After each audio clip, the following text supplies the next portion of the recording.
Olá, seja bem-vindo. Estamos dialogando com o livro Firme Seus Valores, de Charles Swindoll.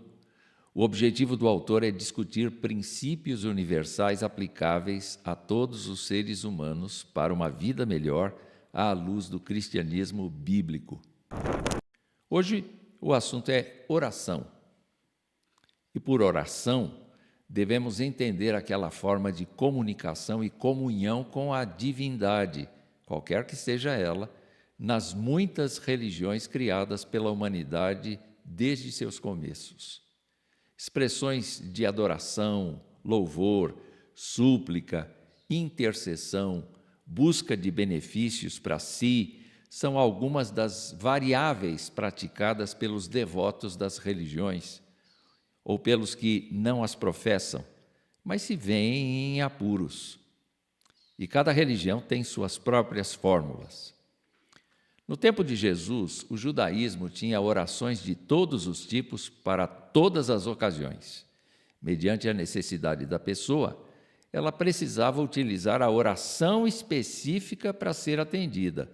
Havia regras precisas, estabelecidas e exigidas, e entre os não-judeus havia também orações para as suas divindades, sempre de acordo com sua cultura religiosa. Swindoll cita 5 degenerações da prática da oração daqueles dias entre os judeus. Primeiro, a oração se tornou um discurso formal. Segundo, se tornou ritualística e não espontânea. Terceiro, a oração era longa, com muito palavrório. Quarto, a oração era um conjunto de palavras e frases repetido muitas vezes que perdia o sentido. Quinto, a oração se tornou uma autopromoção de espiritualidade, motivo para orgulho e para desprezo. Quando Jesus tratou do tema oração, denunciou 3 tipos de erros a evitar. Ele ensinou, e quando orarem, não sejam como os hipócritas que gostam de orar em pé nas sinagogas e nos cantos das praças para serem vistos pelos outros. Em verdade, lhes digo que eles já receberam a sua recompensa. Mas ao orar, entre no seu quarto e, fechada a porta, ore a seu pai que está em secreto. E o seu pai que vê em secreto lhe dará a recompensa. E orando, não usem vãs repetições como gentios, porque eles pensam que por muito falar serão ouvidos.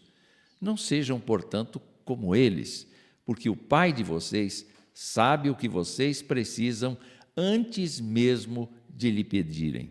Mateus 6, de 5 a 8.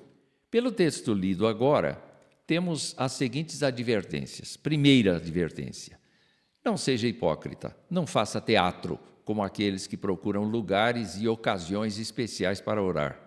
Eles não estão pensando na comunhão com Deus, mas como serão vistos pelas pessoas e quantos elogios poderão receber por sua espiritualidade.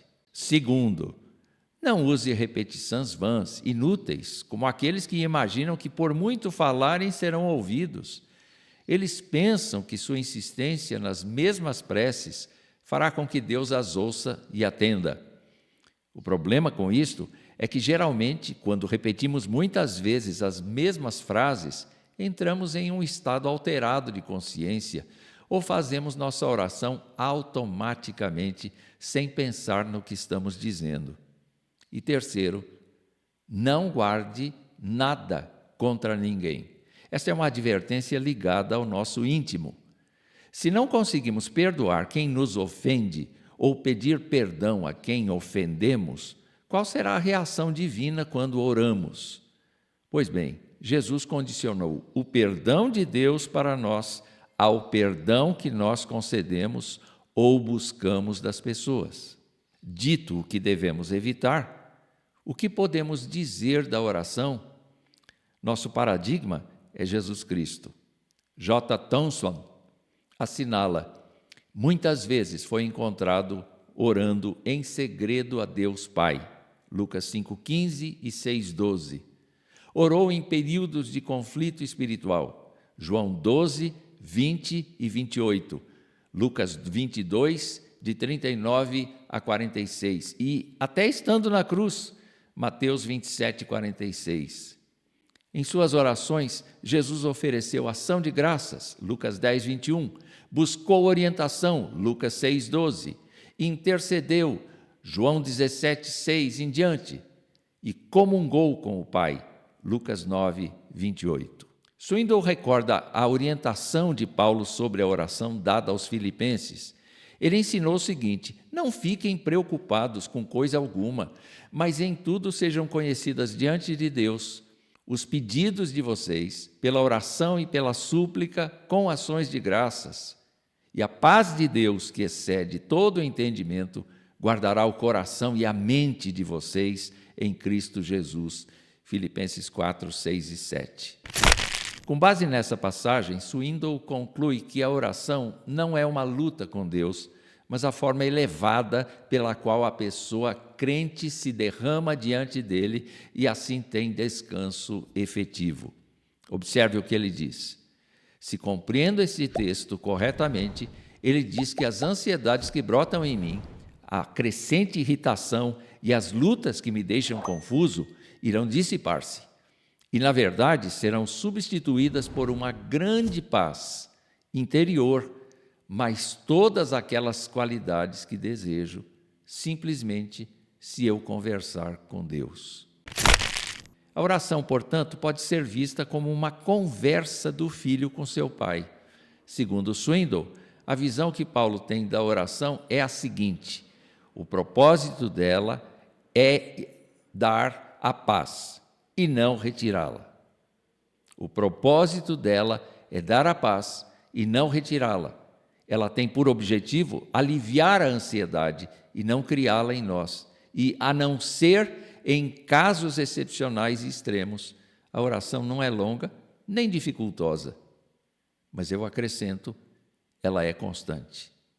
Este é o ensino de Jesus em parábolas acerca da oração. Primeiro, na parábola do homem que importuna seu amigo vizinho à meia-noite até que ele o atenda, Lucas 11, Jesus ensina a importunar a Deus na oração com base em sua generosidade, Mateus 7, 7.